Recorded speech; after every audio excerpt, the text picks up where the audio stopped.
दोस्तों IBPS RRB PO की बात करें तो केवल और केवल 15 दिन के आसपास का समय और बचा है। हम लोग लगातार तैयारी कर ही रहे हैं, लेकिन लास्ट के 15 दिनों की अगर आपकी स्ट्रेटजी क्लियर होगी तो शायद आप कॉन्फिडेंट तरीके से अपना एग्जाम दे पाएंगे।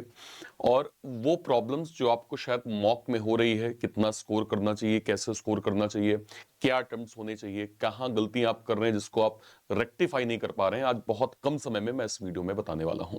नमस्कार दोस्तों, स्वागत है आप सभी का एक बार फिर से। अगर आप इस चैनल पे पहली बार आए हैं, इस वीडियो को पहली बार देख रहे हैं, मेक श्योर करें आप सभी लोग चैनल को सब्सक्राइब जरूर कर लीजिए, क्योंकि यहाँ पे न केवल इंपॉर्टेंट इंफॉर्मेशन, प्री से मेंस तक का कंप्लीट कवरेज आपको इस सिंगल जो है वो चैनल पे रीजनिंग का प्रॉपर मिलता है, जहां पे हम प्री का भी कवर करते हैं और मेंस का भी हाई लेवल कंटेंट इस चैनल पे आपको मिलता है। मेक श्योर करें आप सभी लोग चैनल को सब्सक्राइब जरूर कर लीजिए। सबसे पहले आप लोगों को पता ही है कि अगर मैं प्री की बात करूं, आरआरबी पीओ की बात करूं, 22-23 नवंबर को आपका प्री का पेपर है और मेंस का जो पेपर है वो आपका 28 दिसंबर को है। ठीक है, पहले बात कर लेते हैं प्री मेंस के, मतलब प्री के। ये टोटल वैकेंसीज हैं। वैकेंसी इस बार लगभग 4000 के करीब हमें आरआरबी पीयू के अंदर देखने को मिली है। ठीक है, 4000 ठीक नंबर है, कम नंबर हम नहीं कहेंगे। पैटर्न आप लोगों को पता ही है कि लगभग अगर मैं कहूं तो 40 नंबर टोटल 80 क्वेश्चन जो है 80 मार्क्स होते हैं। रीजनिंग के अंदर 25 marks, sorry 25 minute 40 question, and maths के अंदर जो है वो 20 मिनट्स और आपको 40 जो है वो मार्क्स यहाँ पे जो है वो निकालने होते हैं। इसका मतलब अगर मैं आपको बताऊं तो इसका मतलब बहुत सिंपल शब्दों में ये है कि आपको ये समझना होगा कि क्वालिफाइंग मार्क्स हैं। ठीक है, ये मार्क्स क्वालिफाइंग है, मतलब इसके नंबर ओवरऑल आपकी काउंटिंग में जो है वो नहीं काउंट होते हैं, मेंस के ही मार्क्स काउंट होते हैं। अगर आप पीओ लेवल पे हैं तो मेंस के मार्क्स, और इंटरव्यू और क्लरिकल लेवल पे हैं तो आपका बेसिकली जो है वो मेंस का स्कोर जो है वो ज्यादा वेटेज देता है। ठीक है, बाकी आपको ये नंबर निकालना है, मतलब पास होना आवश्यक है, पास होना आपके लिए जरूरी है। अब सबसे पहले बात करते हैं लास्ट ईयर के थोड़े ट्रेंड की। एक बार अगर मैं थोड़ा सा कट ऑफ के नंबर देखूं, मैं 2024 के कट ऑफ के नंबर देख रहा हूं, मैं एक बार जरा देखता हूं। टोटल 80 नंबर का पेपर था और आप अगर देखिए मैक्सिमम स्टेट जैसे हरियाणा, कोई भी एग्जाम हो, हरियाणा के नंबर तो आपको थोड़ा एक्सेप्शन देखने को मिलते ही हैं। मैक्सिमम फिलहाल मैं 61 अभी देख पाया हूं। हिमाचल प्रदेश आपको 59 यहां पे दिख रहा है, देन झारखंड 57, और अगर मैं देखूं वेस्ट बंगाल 57 है, उत्तराखंड 59 है, देन यहां पे मैं जाऊं 56 यहां पे ओडिशा है, 55 यहां पे जो है वो पंजाब है, 55 यहां पे पंजाब है, मध्य प्रदेश यहां पे पंजाब है। मतलब एक एवरेज अगर मैं जो है वो कट ऑफ के नंबर देखूं, नियर अराउंड 50 से 55 हो रहा है। और अगर मैं 2-3 स्टेट को देखूं तो वो नियर अराउंड 60 के आसपास है। ऐसा क्यों हो रहा है, ऐसा जो है वो पैटर्न जो है वो क्या बन रहा है, एक बार थोड़ा पेपर को गो थ्रू करते हैं। मैं 2024 के 4 अगस्त के शिफ्ट वाइज थोड़ा सा एनालिसिस देख रहा हूं। ओवरऑल पेपर हमें, चूंकि पीओ लेवल है, पीओ को हम सुपर इजी नहीं कह सकते as compare to RRB clerk. Paper आपका मॉडरेट आया और अटेम्प्ट्स बच्चों के नियर अराउंड 62-63 के करीब गए थे, जिसमें रीजनिंग के अटेम्प्ट्स लगभग 31 से 35 पीओ लेवल के अंदर, जो कि काफी अच्छे मार्क्स कहे जाएंगे। और जो है वो क्या कहते हैं, क्वांट के अंदर लगभग 23 से 26 आपका स्कोर था। जरा पेपर देखते हैं, पेपर क्या आया था। अगर आप रीजनिंग को यहां पे देखिए, पजल कितनी आई, एक पजल, दो पजल, तीन पजल, चार पजल और ये 5 पजल। इसके इसके मार्क्स का वेटेज देखिए, 5, 10, 15, 20 और 24, 40 में से 24 नंबर आपको पजल देखने को मिला। कब, 4 तारीख की पहली शिफ्ट में। अच्छा, बचे क्वेश्चन क्या थे सर? सिलॉग के 3 क्वेश्चन थे, डायरेक्शन 3 क्वेश्चन था, ब्लड 3 क्वेश्चन थे, इनइक्वालिटी जो है वो 4 क्वेश्चन थे, और बाकी सब एक एक क्वेश्चन के पैटर्न में आपको रीजनिंग के अंदर देखने को मिला। अब बात करते हैं मैथ्स की। Wrong number series, quadratic 5 question, approximately जो है वो 5 क्वेश्चन, दो तरह की डीआई जिसके 6, 5, 11 का वेटेज, और अर्थमेटिक के टोटल 4 क्वेश्चन हमें यहां देखने को मिले। पहली शिफ्ट की मैं बात कर रहा हूं। ठीक है, अब आ जाते हैं सेकंड शिफ्ट की। इस बार जो है आप अटेम्प्ट्स देखिए, लगभग 62 से 64 के करीब यहां पे अटेम्प्ट सेकंड शिफ्ट में गए, और अगेन रीजनिंग का स्कोर 31 से जो है वो 35 के करीब था। क्वांट का स्कोर जो है वो लगभग 28 के करीब यहां पे गया था। एक बार पेपर का वेटेज देखते हैं तो एक पजल, दो पजल, तीन पजल, चार पजल, 5 पजल। ठीक है, सर्कुलर था, 7 लोग वेरिएबल, अनसर्टेन था, पैरेलल रो था, 12 लोग, 6 लोग साउथ जो है 6 लोग नॉर्थ, फ्लोर के 9 फ्लोर थे, देन ईयर बेस्ड का 2023 बेस ईयर था। अच्छा, क्वेश्चन देखिए, 5, 10, 15, 20, 25 कितना हो गया सर? इस बार हमें 25 नंबर पजल देखने को मिला। अच्छा, बचे टॉपिक क्या क्या आए थे सर? ऑर्डर रैंकिंग आ गया था, सिलॉग आ गया था, डायरेक्शन आ गया था, ब्लड आ गया था, और ये वन लाइनर वाले जो है वो सवाल आपके पूछे गए थे। ठीक है, एक बार मैथ्स की बात करते हैं। मिसिंग नंबर सीरीज अप्रोक्सीमेटली जो है क्या कहते हैं, अप्रोक्सीमेशन, क्वाड्रेटिक, देन 2 डीआई और अर्थमेटिक के 12 क्वेश्चन, ये आपके सेकंड शिफ्ट का पेपर हो गया। एक बार इसी दिन का तीसरा शिफ्ट देखते हैं। मॉडरेट लेवल ओवरऑल पैटर्न था, ठीक है। और अगर मैं अटेम्प्ट्स की बात करूं, लगभग 60 से 62 के करीब यहाँ पे एक डिसेंट अटेम्प्ट्स एवरेज बच्चों के बने थे, ठीक है। 30-35 नंबर लगभग रीजनिंग का और 22 से 25 जो है वो बच्चों का मैथ्स का बना था। पजल देख लेते हैं। एक पजल, दो पजल, तीन पजल, चार पजल और ये 5 पजल। क्या आप एक पैटर्न नोटिस कर रहे हैं? आप अगर पैटर्न नोटिस करिए, सभी में लास्ट ईयर जो पजल का वेटेज था, ये तब मैं बात कर रहा हूं जब एसबीआई पीओ का एग्जाम शायद नहीं हुआ था। एसबीआई पीओ में हालिया क्या हुआ कि आपका 30 में से 26-27 नंबर केवल पजल पूछा गया। ये आपका जब लास्ट ईयर का नोटिफिकेशन था उसके एग्जाम में भी था। इस बार जो एसबीआई पीओ का नोटिफिकेशन आया था उसमें भी आपका सेम वेटेज था। लगभग मैं देख पा रहा हूं कि 20 मिनिमम 24-25 आपको पजल देखने को मिला। Then Chinese coding, blood relation, direction, syllogism and यहाँ पे वन लाइनर के क्वेश्चन, ठीक है। ये ओवरऑल पेपर हो गया। Missing number series, approximation and then arithmetic 15। यहाँ पे 3 तरह की डीआई, 6, 6, 12, 3, 15 नंबर की डीआई का यहाँ पे वेटेज था, ठीक है। इस दिन की लास्ट शिफ्ट को एक बार देख लेते हैं। अच्छा, लास्ट शिफ्ट इसमें मेंशन नहीं है। अब आपको ये समझना पड़ेगा कि हमारे पास ओवरऑल सेक्शन है क्या। आप अगर देखें क्वांट की बात है, रीजनिंग तो मैं आपको डिटेल करूंगा, क्वांट का जरा वेटेज देखिए। डीआई के 10 से 15 क्वेश्चन का वेटेज दिख रहा है आपको, ठीक है। चारों शिफ्ट अभी हमने देखा, ठीक है। आपको यहाँ पे पाई चार्ट, बार ग्राफ और कैस्टलेट की तो कोशिश करिए, आपको डेली प्रैक्टिस करनी बहुत आवश्यक है। नंबर सीरीज एटलीस्ट 5 क्वेश्चन का पैटर्न लगभग हमने सभी शिफ्ट में देखा है, ठीक है। जो भी आपके डिफरेंसेस, स्क्वायर, क्यूब जो है वो प्राइम, ये सारे पैटर्न को एक बार आपको जरूर समझना चाहिए। 5 से 10 क्वेश्चन का एटलीस्ट पैटर्न आपको सिंप्लीफिकेशन में मिल रहा है। अप्रोक्सीमेशन की जो भी आपकी वैल्यूज होती हैं, इसको आप जो है वो डिटेल लर्न करिए। क्वाड्रेटिक के कम से कम 5 क्वेश्चन का वेटेज हमें दिख रहा है। फैक्टराइजेशन और डिस्क्रिमिनेंट जो मेथड है, इनको आपके लिए जो है ये थोड़ा इंपॉर्टेंट हो जाएगा। टाइम, स्पीड एंड डिस्टेंस 3 से 5 क्वेश्चन आपको लगभग दिख रहे हैं। मतलब अर्थमेटिक के क्वेश्चंस हमें दिख रहे हैं जिसमें ये वाले पैटर्न एग्जाम में ज्यादा आते हैं। तो आपको मैथ्स के लिए इन सेक्शन को तो डिटेल जो है वो फोकस करना ही चाहिए। अब अगर लास्ट के मेरे पास 15 दिन है, तो 15 दिन में क्या मैं ऐसी स्ट्रेटेजी फॉलो कर सकता हूं जो ओवरऑल मेरी प्रिपरेशन, मेरी हेल्प करे। तो मैं आपको यहां पे क्लियर कर दूं। हमें यह चीज समझना पड़ेगा कि सबसे पहले हमें एक मॉक का जो है वो फॉर्मेट थोड़ा सा ना चाहते हुए भी आपको फोकस करना होगा कि आप एटलीस्ट डेली मॉक दे पाएं और या फिर सेक्शनल मॉक आप दे पाएं। देखिए, मॉक देने के फायदे क्या होते हैं, मैं आपको बहुत क्लियर अगर कहूं कि अगर आप लास्ट के 15 दिन भी इस चैलेंज को एक्सेप्ट करते हैं तो क्या क्या आपको बेनिफिट्स होंगे। पहली चीज कि आपको रियल टाइम का एक्सपीरियंस होगा। देखिए, मॉक ना, और ऑलवेज मैं ये कहता हूं कि मॉक में आप हमेशा फोकस करिए कि जैसे मान लीजिए आपका एडमिट कार्ड मैं अज्यूम करता हूं आ गया और आपका फर्स्ट शिफ्ट का एग्जाम है। आप जानते हैं 8 बजे आप एंट्री लेते हैं गेट पे, 9 बजे आपका एग्जाम चालू हो जाता है। क्या आप लास्ट के 15 दिन एक चीज कर सकते हैं सारे बच्चे कि सर सुबह अगर 9 बजे पेपर है तो मैं एक कमरे में जहां पे मुझे मॉक देना है उस कमरे में एक तो साइलेंस होना चाहिए, और उस मॉक वाली जगह पे क्या मैं 8:50 पे जाके बैठ सकता हूं क्या, कि यहाँ 8:50 पे बैठ के 10 मिनट मैं चुपचाप वहीं बैठा रहूं और मैं वेट करूं और जैसे ही 9 बजे मैं मॉक देना स्टार्ट करूं, 9 से 10 मॉक देके खत्म कर लूं। आप ये लास्ट के 15 दिन कर लीजिए, आपको इसका काफी बेनिफिट मिलने वाला है। कमेंट सेक्शन में आप जरूर बताएंगे। मैं इसके बाद एक वीडियो करूंगा उस टाइम पे जब आपका एग्जाम एनालिसिस हो रहा होगा और मैं आपसे ये पूछूंगा कि अगर आपने किया है तो क्या इसका बेनिफिट मिला है। देखिए, एक तो रियल टाइम एक्सपीरियंस आपको मिलता है, आपकी टाइम मैनेजमेंट स्किल आपकी क्लियर होती है, आप स्ट्रेंथ और वीकनेसेस पे काम कर पाते हैं, आपकी एक्यूरेसी बूस्ट होती है और नेगेटिव मार्किंग आपकी प्रैक्टिस से, मतलब आपने लगातार मॉक दिया तो आपको पता चलता है कि हाँ, एक्यूरेसी मुझे कैसे बैलेंस करना है, नेगेटिव मार्किंग को कैसे मेंटेन करना है, ठीक है। इसके बाद एग्जाम का स्टेमिना और फोकस आपका बढ़ता है कि हाँ यार, मैं जो है वो बैठ सकता हूं, मैं 1 घंटे का मुझे जो है वो रेशियो क्लियर है कि कैसे 1 घंटे मुझे बाइफरकेट करना है, किन सेक्शन को पहले प्रायोरिटी देनी है, क्या मुझे ज्यादा जो है वो अटेम्प्ट करना है। ये आपको लगातार जो है वो मॉक देते हुए समझ में आएगा, ठीक है।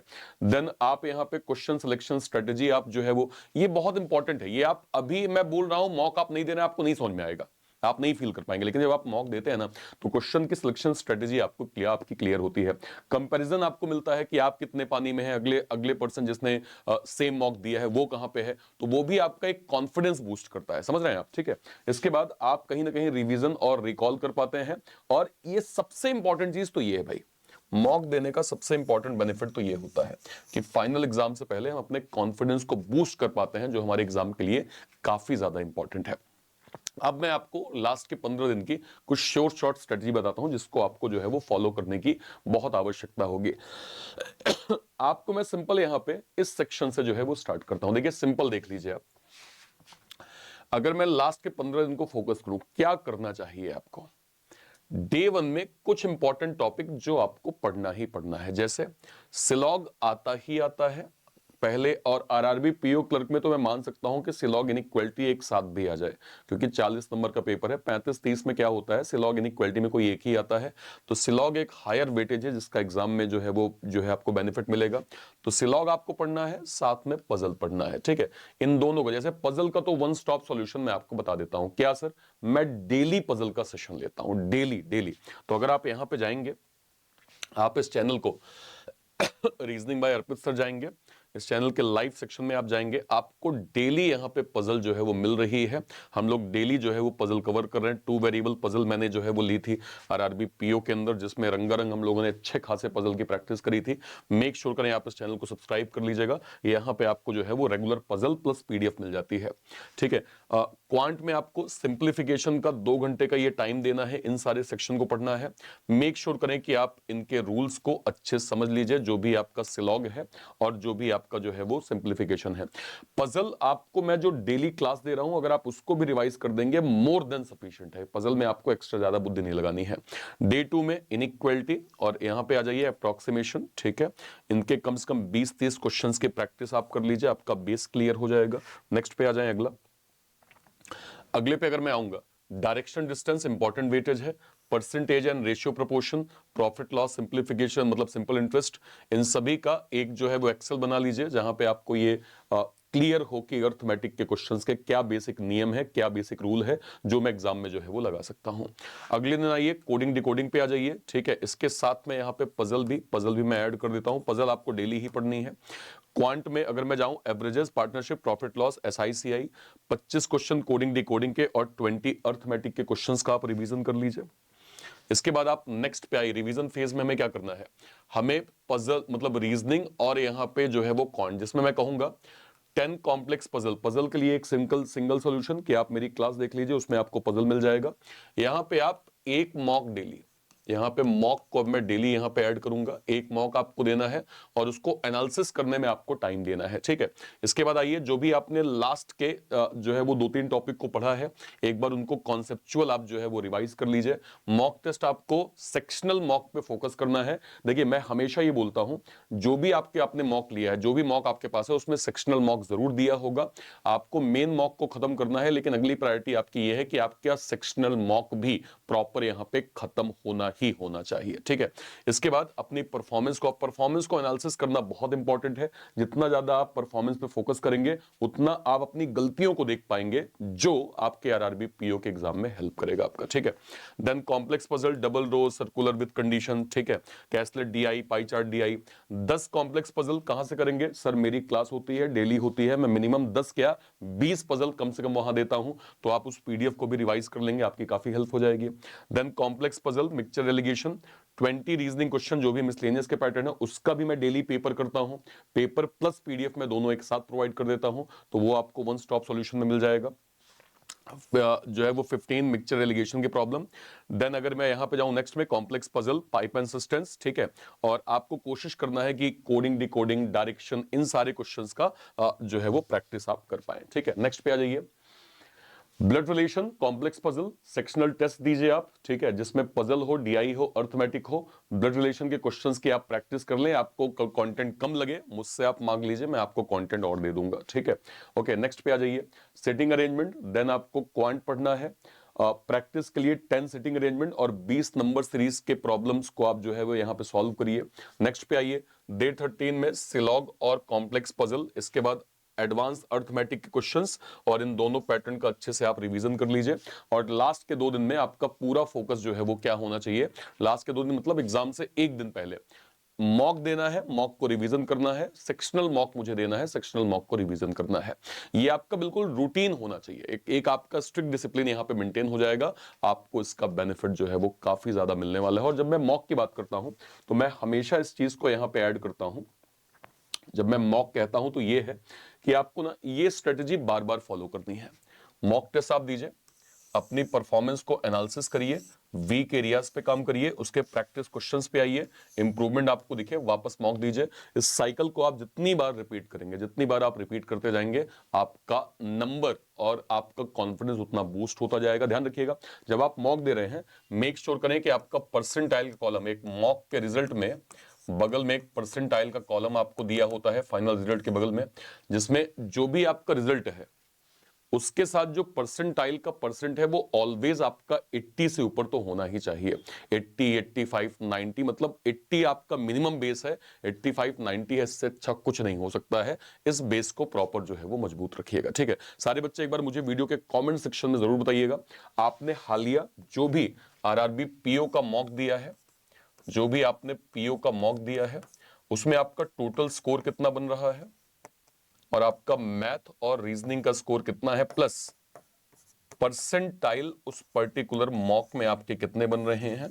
ये आप लोग मुझे वीडियो के कमेंट सेक्शन में जरूर से जरूर बताइएगा। आई होप आपको लास्ट के 15 दिन की क्लैरिटी थोड़ी सी लग गई होगी। इसको डेप्थ फोकस करिए और इस बार कोशिश करें कि सही स्ट्रेटेजी के साथ सिलेक्शन तो आपको लेना ही लेना। और मैं वही कह रहा हूं कि जो एक सीरियस एस्पायरेंट है, जो जानता है कि मुझे क्या पढ़ना है, क्या अटेम्प्ट करना है, क्या पहले अटेम्प्ट करना है, क्या बाद में करना है, जिसने इतना सीख लिया, उसके लिए एग्जाम फिर बहुत ज्यादा हुआ नहीं रह जाता है। ठीक है, और कोई भी डाउट होता है वीडियो के कमेंट सेक्शन में अपनी बात आप जरूर रखिएगा। कुछ इंपॉर्टेंट चीज, जो बच्चे जो है वो आरआरबी को फोकस कर रहे हैं या 2026 के एग्जाम को फोकस कर रहे हैं, आरआरबी के लिए हमने एक डेडिकेटेड आरआरबी पीओ क्लर्क का कंप्लीट ग्रामीण बैच जो है वो यहाँ पे लॉन्च किया है, जिसमें आरआरबी पीओ क्लर्क का systematic topic wise content, topic wise study हम लोग प्रोवाइड कर रहे हैं।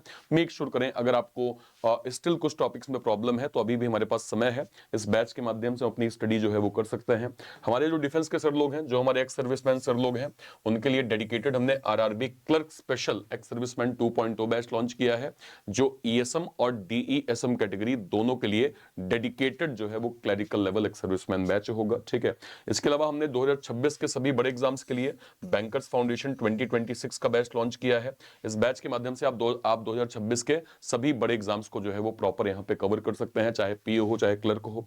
हमारे जो एक्स सर्विसमैन सर लोग हैं, उनके लिए डेडिकेटेड हमने 2026 का फाउंडेशन बैच लॉन्च किया है, जिसमें सारे clerical level exam, SBI clerk, IBPS clerk, RRB clerk है ना। इसके बाद अगर मैं जाऊं तो जो है वो सिंपल यहाँ पे असिस्टेंट लेवल के एग्जाम, चाहे असिस्टेंट हो, यूआईसीएल असिस्टेंट हो, एलआईसी असिस्टेंट हो, सभी एग्जाम्स आपको यहाँ पे मिल जाएंगे, यहाँ से आप कवर कर सकते हैं। इसके अलावा हमने पजल विजार्ड का स्पेशल बैच लॉन्च किया है। इस बैच के माध्यम से आप पजल को इन डेप्थ जो है वो टॉपिक वाइज बेसिक से पढ़ सकते हैं।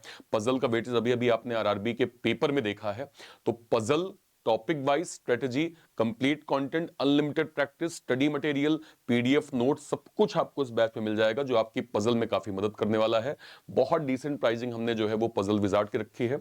और ये बैच आपको रीजनिंग सब्सक्रिप्शन के अंदर भी मिल जाएगा, जिसमें अगर मैं देखूं तो ना केवल पजल का बैच है, यहाँ पे NEET foundation, BI clerk mains, LICWO mains, IBPS clerk mains, ग्रामीण बैंकर्स बाबू का प्री प्लस मेंस, सारे के सारे बैचेस मिल जाएंगे। ये बैचेस आपको कहां मिल जाएंगे, इनकी लिंक कहां मिल जाएगी, इसी वीडियो के डिस्क्रिप्शन बॉक्स में, या फिर आप किसी भी वीडियो में, जैसे अगर मैं यहां पे जाऊं, ये रीजनिंग बाय अर्पित सर, आप लाइव सेक्शन में गए, कोई भी वीडियो, जैसे आज ही मैं जो है वो एक क्रिटिकल रीजनिंग का सेशन लेने वाला हूं एसबीआई क्लर्क मेंस के लिए, अगर मैं इसके नीचे जाऊंगा जो है वो डिस्क्रिप्शन में सारे के सारे बैचेस के लिंक आप देख सकते हैं। यहाँ पे एक्स सर्विसमैन फाउंडेशन का बैच आपको मिल जाएगा यहाँ से। ठीक है, इसके बाद अगर आप जाएंगे तो आपको पजल विजार्ड का बैच यहाँ पे मिल जाएगा। इसके बाद अगर आप जाएंगे तो आपको यहाँ पे रीजनिंग नायक का सब्सक्रिप्शन मिल जाएगा। इसके बाद अगर आप जाएंगे तो आपको यहाँ पे एक्स सर्विसमैन 2.0 मिल जाएगा। सारे के सारे बैचेस की लिंक आपको प्रॉपर यहाँ पे मिल जाएगी। और कोई भी डाउट होता है, अपनी बात आप कमेंट सेक्शन में जरूर रखिएगा। टिल देन, जय हिंद, जय Bharat, thank you, thank you.